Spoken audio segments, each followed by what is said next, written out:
On the day Pope Benedict gave his final public remarks during his Wednesday general audience, Father Ruiz, a priest from the Archdiocese of Cincinnati, took time to speak with the Catholic Telegraph about what it's like to be in Rome experiencing this historic occasion. You told me you were going to be going to the general audience yesterday. Did you make it? Yeah, I did, and it was quite an experience. So I arrived at the audience with a little time to spare. The audience was scheduled to begin at 10:30, and the Holy Father arrived a little later. But it was just really a tremendous thing to observe.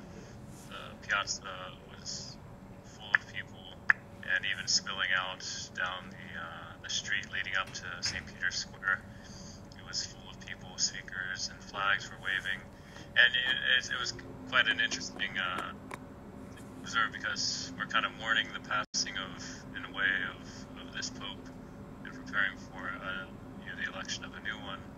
And yet, in the midst of that, there's a great celebration celebrating the pontificate of Pope Benedict XVI, his ministry, the gift that he is to the Church and that he will continue to be to the Church. Whereabout did you end up in St. Peter's Square? Well, I have to admit, I was planning on not going too far into the square because I wanted to get out pretty easily, because I knew with all the people there, I'd need to try to, and I had an appointment. So I had a good vantage point. I was quite a distance away from the Holy Father, but really everyone was.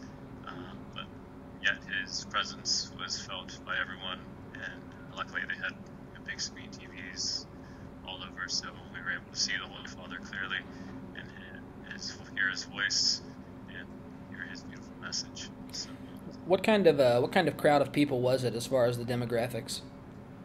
well, there was a great number of Italians, because at the end of every audience, the Holy Father greets all the various language groups, at least the major ones, and he had a special message for Italians. And usually when the Holy Father starts speaking a given language, the people start clapping, whatever language, if that's the language they speak.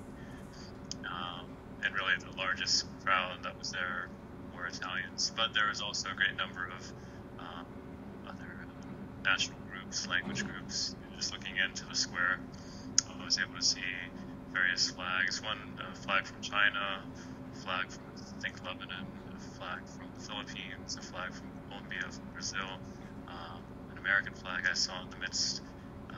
So it was quite an international body, and that's quite apropos, because we are the Catholic Church, the Universal Church. We are spread out throughout the world.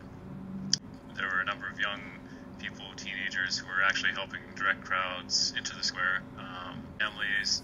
It really ranged from the very young to the very old. And it was quite interesting. I saw two Mormon missionaries, and they were kind of walking past St. Peter's Square, and they were intrigued, and they stopped, they took pictures, and they were listening to the Holy Father's message.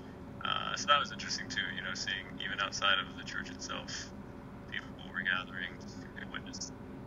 Just from a personal standpoint, what did it mean to you to be able to be present there as Pope Benedict was giving his farewell address? It was tremendous for me, and it was a great gift for me. I got emotional a few times, just because this Holy Father, as with any Pope, he is our spiritual father, the chief shepherd of our church, and there is a bond. I think every Catholic, even those who might be distant from the church, I think every Catholic has that sense of a bond to the Pope. I think that's kind of just in our DNA. We have that affinity, or that communal aspect of our faith, being that of relationship, causes us to, I think, have these connections to people, and that's really what Christ wants his church to be all about. So, it was in part sad for me, and just realizing that most likely this would be the very last time I or any of us will see this Pope, because, as the Holy Father has said a number of times, he's not abandoning the church, but he's also going to make himself invisible. He's not going to be a public person. He drew an allusion from his papacy to the apostles on the Sea of Galilee, and how, sometimes there's stormy waters. What did you think of those remarks? Oh, exactly. I thought the Holy Father was very frank and it was quite a different address than he normally gives. I mean, usually the popes, by nature, by their office, they tend to not inject a lot of personal reflections. Basically present their catechesis and present the church's teaching. They usually shy away from kind of getting too familiar with their addresses and their talks. So it was interesting in this last address of Pope Benedict, he did mention that about the bark of Peter, and that on the Sea of Galilee there were storms, and he like the disciples who we hear in the Gospel, wonder is asleep, Lord. He answered that question quickly, saying, the Lord is always present. And also, just his encouragement to the church in this address was very noteworthy. I thought, his speaking of the church being alive, and that the church is rooted in the gospel of Christ, and that's really what gives the church its strength. Priest, yourself, is there some things that I guess you can probably identify with when he talks about, as he was getting ready to assume the papacy, what it is the Lord asks of him? Yeah, there certainly was, I had a great affinity with what the Holy Father was saying, and could certainly relate to a lot of what he was saying. But I can certainly relate to his, especially his mentioning of when he assumed the office of Peter, when he said yes, that day in April of 2005, that his life greatly changed, drastically changed, in being complete service to Christ. And I think my life as a priest, that's what I strive for. Oftentimes I fail. And now, as far as the atmosphere in Rome goes, we're less than 24 hours now away from the end of Pope Benedict XVI's papacy. What's the general feel of town around there? Is it still kind of the buzz that everybody's talking about? I think so. It's interesting that here in Italy, as well as the Holy Father retiring, the Italian Parliament, they're having their elections as well. So it's kind of okay. I think I read an Italian news article where it's talking Italy with the Pope and King. The president is leaving office as well. So this writer was speaking of how really Italy is kind of being abandoned here with the change of popes and also the change of government. So there is quite a buzz on many fronts, but certainly there is a buzz regarding the Holy Father's impending resignation. And I believe here in Rome at 5 o'clock, the Holy Father will take his helicopter to Castel Gandolfo, the papal summer residence. And I think at that time, the church bells here in Rome have been asked to ring their bells as kind of a salute to the Holy Father as he departs Rome. So that will be kind of a bittersweet moment. I think everyone will kind of have that sense of, okay, the change is happening, and naturally the resignation won't take effect till 3 hours later. But it's I think it will be a little surreal when it actually does happen and when the process begins. And as we know,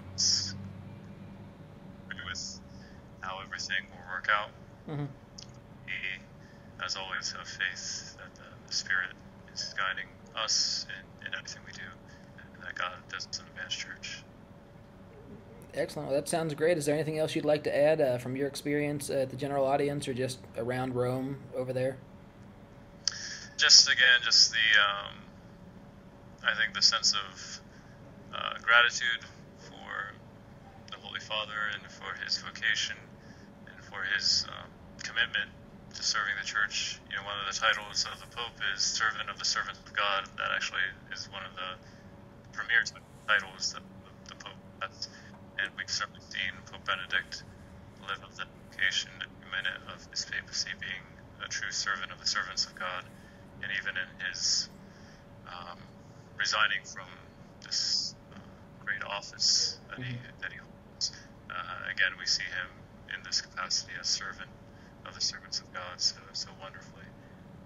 So I think as history judges Pope Benedict XVI, I think history will look very kindly on this great Pope.